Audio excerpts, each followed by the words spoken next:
Germany didn't lose the war because its tanks broke down. It lost the war because it finally understood who it was fighting. In the middle of winter, German soldiers reached an abandoned American fuel depot, row after row of fuel cans, enough to move tanks, trucks, and guns again, enough to feel hope. But that hope lasted only minutes. The fuel wasn't hidden, it wasn't protected, it wasn't even destroyed, it was simply left behind. That was the shock. Germany treated fuel like gold. Every drop was counted, every move depended on it. The Americans treated fuel like clutter. If they needed to deny it, they burned millions of gallons without hesitation. That single discovery revealed a terrifying truth. Germany was not fighting an army that feared shortages. It was fighting a system that could waste more in a day than Germany could produce in months. From that moment on, every German advance was meaningless. Even success led nowhere. One side planned battles around scarcity. The other planned wars around excess. When soldiers realize their enemy can afford to destroy what they are desperate to steal, the outcome is no longer decided by courage or skill. It is decided by scale. And scale does not change on the battlefield. It is built years before the war even begins. From the very first hour of the offensive, the German plan revealed a quiet but fatal assumption. This attack was never designed to be sustained by German supply. It was designed to survive by stealing from the enemy. Fuel was not secured before movement. It was expected to be found along the way. Every kilometer forward increased dependence on American abundance. The Ardennes offensive was not built on logistics, it was built on faith that the enemy had more than Germany lacked. German commanders understood the problem clearly, even if they did not admit it openly. Orders issued before the advance were unusually restrictive. Engines were to be shut down during every halt. Tanks were instructed to move in narrow columns, not for tactical flexibility but to conserve fuel. Any delay longer than a few minutes became dangerous not because of enemy fire but because idle engines meant wasted gasoline. Combat power was no longer defined by armor thickness or gun caliber. It was defined by how long a vehicle could remain running. At the operational level, the weakness was even clearer. The distance to the Meuse River exceeded the fuel allocated to reach it. The plan compensated for this gap with a single assumption: American depots would fall intact. German forces would advance from one captured supply point to the next, refueling as they went. Success depended not on defeating the enemy, but on the enemy fleeing quickly and leaving everything behind. The offensive required American retreat to function. That alone exposed the imbalance. This dependency reshaped German decision-making. Tactical priorities shifted. Positions that should have been bypassed were attacked because they guarded fuel. Delays that should have triggered alternative routes were accepted because turning back burned more fuel than pushing forward. Even discipline changed. Commanders who once emphasized maneuver and firepower now spoke constantly about consumption rates. War was being reduced to arithmetic, under pressure. Meanwhile, across the front, American units operated under a completely different psychological reality. Fuel was not a limiting factor. It was a background constant. American logs recorded multiple fuel deliveries per week, sometimes per day. Supplies arrived faster than they could be distributed. Storage tanks filled, while trucks were still unloading previous shipments. Officers did not calculate whether they could afford to move. They calculated how fast they wanted to move. This difference shaped behavior in subtle but decisive ways. American vehicles idled freely during halts. Engines ran to keep crews warm. Trucks waited with motors running because efficiency mattered less than readiness. When threatened with capture, American engineers destroyed fuel without hesitation. Burning thousands of gallons was not seen as loss. It was seen as denial. The assumption was simple: more would arrive tomorrow. The German command observed this behavior with disbelief. To them, fuel represented survival. Every drop carried the weight of months of production, bombing losses, and transportation bottlenecks. Fuel production had already been crippled. Synthetic plants operated under constant air attack. Aviation fuel shortages, grounded aircraft. Training was cut. Naval operations slowed. Even civilian life had adapted to scarcity. By late 1944, fuel scarcity was not a temporary problem. It was a permanent condition. The Ardennes offensive attempted to ignore that reality rather than solve it. Instead of rebuilding logistics, the plan bypassed them. Instead of matching American production, it aimed to exploit American abundance. This created a paradox. The more fuel Germany needed, the more it depended on an enemy capable of wasting fuel freely. Every captured depot confirmed not German cleverness but German vulnerability.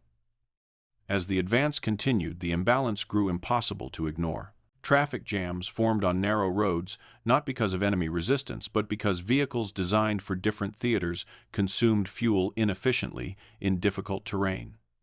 Each delay burned irreplaceable resources. Every detour increased consumption. When German columns stalled, American units did not panic. They waited. They resupplied. They prepared counterattacks, knowing fuel was not the limiting factor. The battlefield itself became a demonstration of two economic systems colliding. One side fought with machines it could barely afford to move. The other fought with machines backed by pipelines, truck convoys, and refineries operating at scales beyond European comprehension. The German plan treated fuel as treasure to be captured. The American system treated fuel as flow, continuous and replaceable. By the second day of the offensive, the truth was already visible. German units advanced faster on maps than in reality. Fuel consumption exceeded optimistic projections. Captured supplies barely kept pace with losses. The offensive moved forward physically while collapsing mathematically. Even victories accelerated failure because each mile gained required more fuel than the last. The Ardennes was supposed to be a decisive gamble. Instead, it became a slow revelation. Not of tactical inferiority, but of structural impossibility. The German army was attempting modern, mechanized warfare without the industrial foundation required to sustain it. The Americans were not simply fighting better. They were fighting on a scale where loss could be absorbed, burned, or ignored. Before the first major defeat, before encirclement, before retreat, the outcome was already written into fuel tables and delivery schedules. The war had reached a stage where courage and experience could no longer compensate for imbalance. The offensive had not yet failed on the ground, but it had already failed in reality. The next acts would not change that truth. They would only expose it more clearly. The illusion of momentum shattered the moment the German column reached its first major prize. The fuel depot was real. The cans were full. The engines could run again. For a brief window, the gamble appeared to work. Vehicles refueled. Columns moved forward. Radios crackled with renewed confidence. But that moment of relief exposed something far more dangerous than shortage comparison. This was not fuel captured after hard fighting. It was fuel abandoned, left intact, left in quantities that felt careless. And that detail changed everything. German officers began to understand that the problem was not whether fuel existed, but how it was valued. For Germany, fuel represented effort, risk, and vulnerability. It came from fragile synthetic plants, bombed rail lines, and rationed allocations. Every gallon carried strategic weight. For the Americans, fuel appeared to be part of the environment. It arrived continuously, predictably, and in volumes that allowed destruction without hesitation. That contrast transformed success into dread.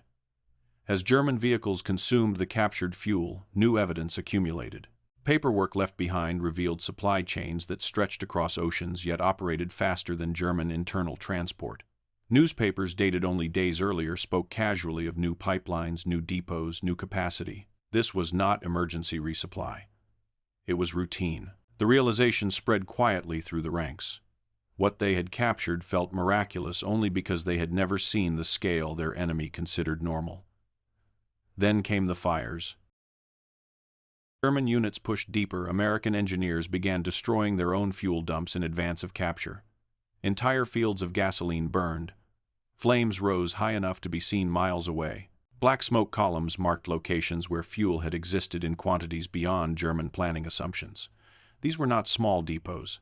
They were reserves measured in millions of gallons. Fuel destroyed not in panic but by order. For German commanders watching from a distance, the message was unmistakable. The Americans could afford to burn more fuel in a single denial operation than Germany had allocated for the entire offensive.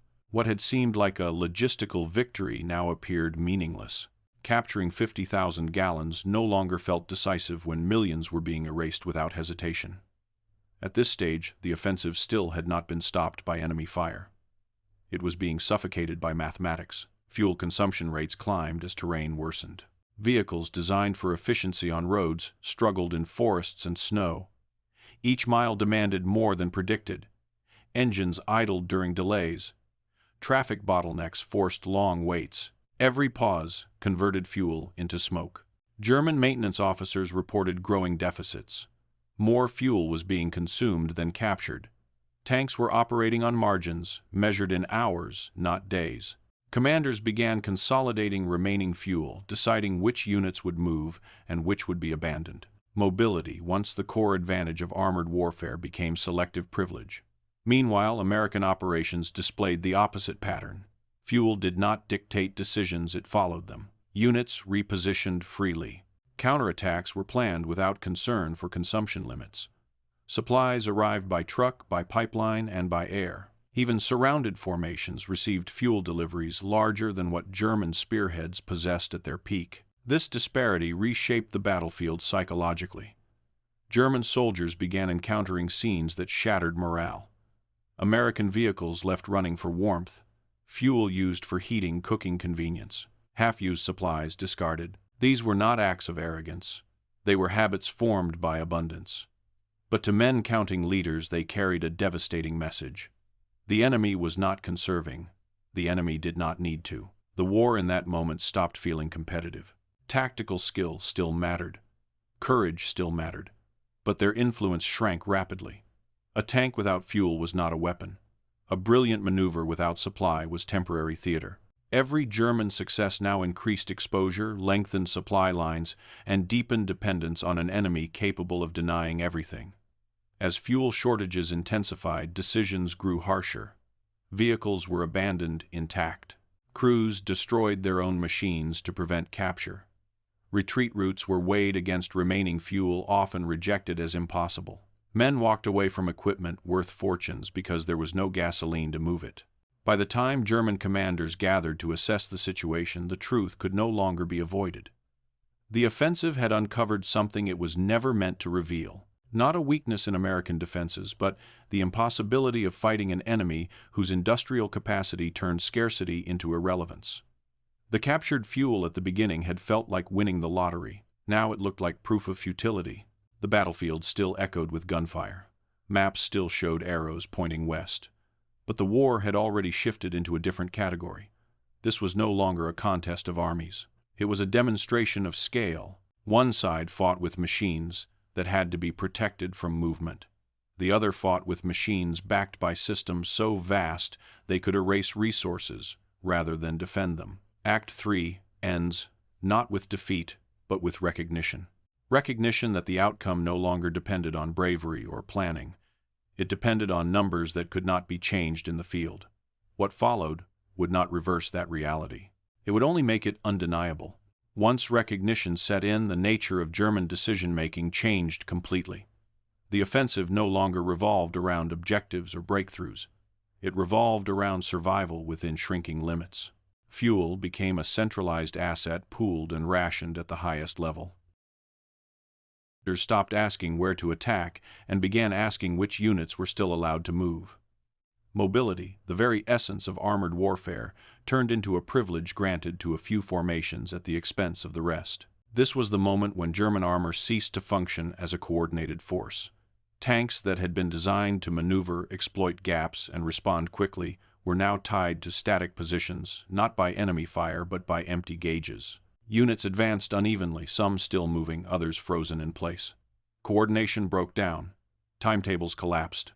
Plans that assumed synchronized movement became impossible to execute. As fuel tightened further, German commanders faced a series of impossible choices. Should fuel be used to press forward in hopes of capturing another depot, or conserved to ensure a retreat route remained open? Should it be spent keeping tanks operational or reserved for transport vehicles evacuating wounded and essential personnel? Each decision traded immediate capability for long-term survival. There were no good answers, only delays. On the battlefield, this paralysis was visible.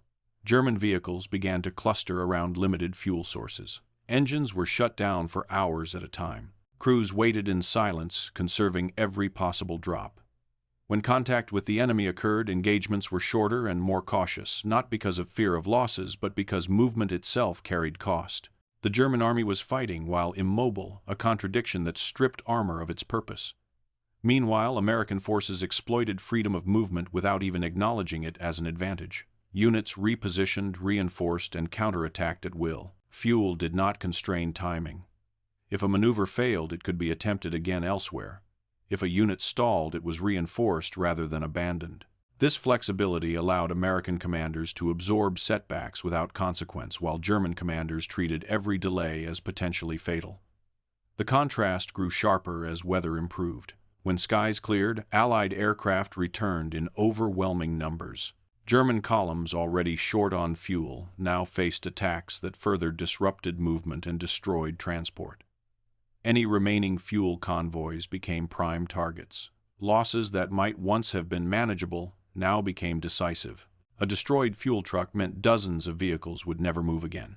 As days passed, abandonment replaced maneuver. Tanks were parked deliberately, not hidden for ambush, but surrendered to immobility. Crews stripped essential equipment and prepared demolition charges. Machines that had required years of industrial effort to produce were destroyed in minutes because there was no fuel to justify their existence. The battlefield filled with intact weapons rendered useless by absence. Psychologically, this collapse was devastating. German soldiers were trained to endure hardship, to fight against odds, to adapt tactically. But scarcity on this scale removed agency. No amount of discipline could make fuel appear. No amount of bravery could push a tank forward without gasoline. Men began to understand that personal effort no longer influenced outcomes. The war was no longer something they could fight their way out of. Reports sent up the chain of command reflected growing resignation. Fuel shortages were no longer described as temporary or situational. They were labeled critical, then terminal. Units reported precise remaining distances they could travel before stopping forever. Operations were planned in kilometers rather than objectives. Commanders began writing reports that sounded less like battle updates and more like countdowns. At the same time, intelligence intercepted American communications that confirmed the imbalance. Fuel deliveries continued uninterrupted. Reserves increased even during heavy fighting. Surrounded American units received fuel by air in quantities larger than German spearheads possessed. This knowledge spread quietly but relentlessly. Each confirmation stripped away another layer of denial. The offensive, once imagined as a decisive stroke, had become an exposure event. It revealed to everyone involved what had been hidden behind years of propaganda and selective victories. Germany was not losing because of mistakes made during the offensive. It was losing because the material foundations of modern warfare were no longer in its favor. Ardennes did not create this reality. It illuminated it. By now, the battlefield told two stories at once. On maps, arrows still pointed west and orders still referenced objectives. On the ground, movement slowed, then stopped. Vehicles lined roads, empty and silent. Crews marched on foot past machines that should have defined dominance. The symbols of power remained, but the power itself was gone. Act 4 marks the transition from struggle to inevitability. Not defeat in the traditional sense, but acceptance that outcomes were no longer flexible. The war had crossed a threshold where effort could not compensate for imbalance. From this point forward, every German action would be reactive, constrained, and diminishing. The Americans, by contrast, would continue to operate as if the war were a problem of coordination, not survival. What remained was not a question of whether the offensive would fail, but how visibly the failure would unfold. The final acts would not introduce new factors. They would simply reveal in increasingly stark terms what scarcity looks like when it collides with abundance on an industrial scale. The collapse did not arrive as a single dramatic moment. It unfolded quietly, kilometer by kilometer, vehicle by vehicle. By now, German units were no longer advancing toward objectives. They were drifting forward on inertia, sustained only by the momentum of earlier decisions. Fuel reserves were consolidated again and again, each time into fewer hands. Movement became episodic. A short push here, a brief reposition there. Then, silence. German commanders began making decisions that would have been unthinkable weeks earlier. Tanks were abandoned, not because they were damaged, but because moving them would strand something else. Half-tracks were drained to keep command vehicles running. Fuel intended for combat was diverted to evacuate wounded or key staff. The battlefield turned into a grim marketplace where every gallon had to justify its existence. When American pressure increased, the imbalance became lethal. Counterattacks did not need brilliance.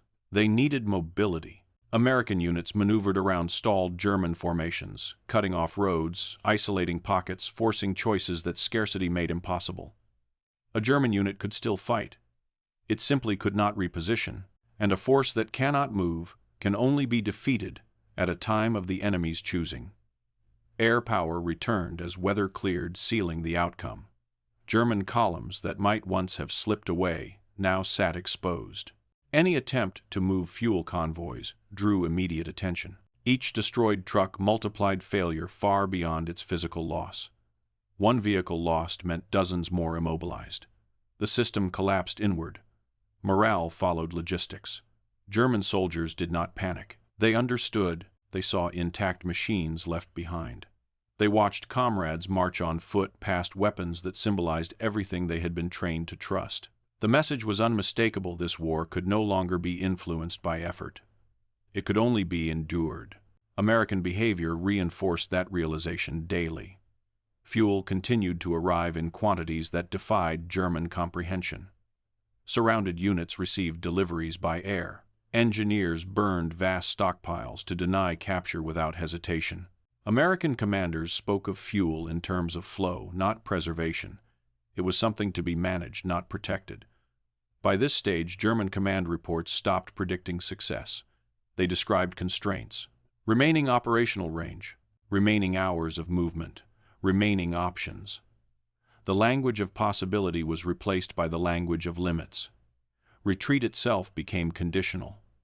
Some units could withdraw, others could not. Those without fuel prepared to destroy their equipment and walk. The offensive no longer needed to be defeated. It was dissolving. The machines remained. The men remained.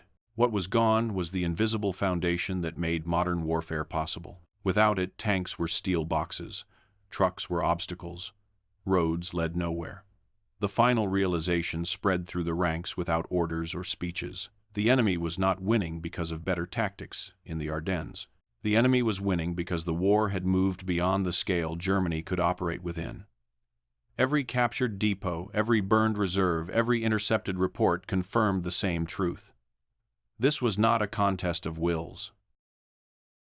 It was a mismatch of systems. By the time German forces prepared to disengage, the decision was no longer strategic. It was mechanical. Units moved until fuel ended. Then they stopped. What followed was destruction, abandonment, and withdrawal on foot. Not because of defeat in battle, but because motion itself had become impossible. Act 5 is where collapse becomes visible, not in explosions or surrender, but in stillness. Vehicles frozen in place, plans reduced to distances measured in kilometers. A modern army stripped of its defining advantage, watching an enemy for whom movement was never in question. The final act would not change the outcome. It would explain it. It would show how this moment born in fuel depots and supply tables reshaped how wars would be understood forever. What ended the offensive was not encirclement, not a decisive battle, and not the collapse of command. It was exhaustion without defeat. German units still had weapons. They still had trained crews. They still had the will to fight. What they no longer had was motion. Tanks sat intact with empty fuel gauges. Half-tracks were parked neatly along roadsides. Vehicles that symbolized power became immovable evidence of a war already decided. As German forces withdrew, often on foot, the contrast with the enemy became impossible to ignore. American units did not celebrate victory by counting captured equipment. They cataloged it, salvaged it, and moved on. For them, the abandoned machines were not trophies. They were logistical problems to be solved in hours. Fuel to recover them was requested locally, approved casually, and delivered without urgency. What had been impossible for one side was routine for the other. The deeper meaning of the Ardennes was now clear. This was not the moment Germany lost because it made a bad plan. It was the moment Germany realized that planning itself had lost relevance. No strategy could bridge the gap between scarcity and abundance. No tactical brilliance could compensate for an enemy whose production, transportation, and supply operated on a different order of magnitude. The psychological impact of this realization extended far beyond the battlefield. German soldiers spoke less about American firepower and more about American waste. Half-used rations discarded. Engines left running for warmth. fuel burned deliberately to deny capture. These were not acts of cruelty. They were habits of a system so large it no longer needed to fear loss. For soldiers trained to conserve everything, this casual abundance shattered morale more effectively than artillery. Reports carried this understanding back through the chain of command. Officers no longer described American strength in terms of divisions or weapons. They described it in terms of flow, continuous supply, continuous replacement, continuous movement. The enemy could afford mistakes. Germany could not afford pauses. That asymmetry defined the remainder of the war. In the weeks that followed, the pattern repeated across the front. German units surrendered not because they were surrounded, but because they were immobile. Entire formations remained operational on paper while being irrelevant in reality. Without fuel, they could not maneuver, retreat, or redeploy.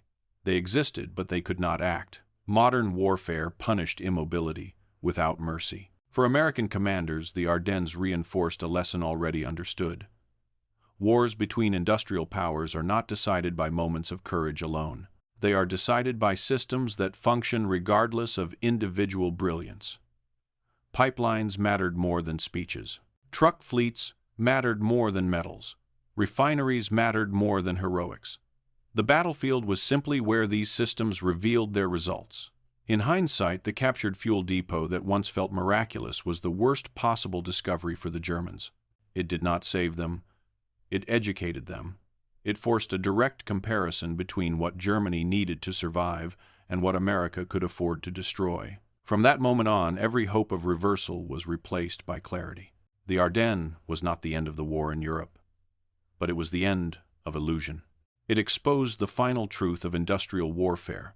When one side can measure resources in oceans and the other in containers, the outcome is no longer competitive. It is procedural. After the fighting ended, abandoned tanks remained where they stopped, silent markers of that realization. Visitors would later ask why such powerful machines were left behind. The answer was simple: they did not run out of ammunition. They did not lose crews. They ran out of fuel, and fuel in this war was destiny. This is why the war did not end when Germany lost a battle. It ended when Germany discovered the scale of what it was up against, when it realized that even perfect execution could not overcome infinite supply, when it understood that abundance itself had become a weapon. The Ardennes did not just decide an offensive. It rewrote how wars would be understood.